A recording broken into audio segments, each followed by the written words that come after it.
ఏంటి అవి ఎందుకు చూతుర్రు? కందిపప్పు ఇసురుతాము. కొనకత్త అయిపోతుంది కదా, ఎందుకు ఇంత కష్టపడుతుర్రు? మాకు పండిన కందులే ఇసురుకుంటాను. బలం ఉండదు. నువ్వే చెప్తున్నావు. పప్పు చేస్తున్నా, కొంచెం ఇసురు రాలే అవి వేస్తాను. కష్టపడన్నా కష్టమే ఉంటుంది బాగా. అంత చెరిగెత్తున్నావా? జరిగేస్తాను.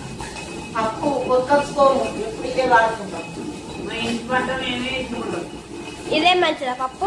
ఇదే మంచిది, పానానికి బలము. మేము రైతులమై మాకు ఇదే బలం. చేను పెట్టి మీరే వండించి ఇసురుకుంటారా? చేను పెట్టి మేమే పెడతాము. మంచిగా కూరలు కాస్తుంది.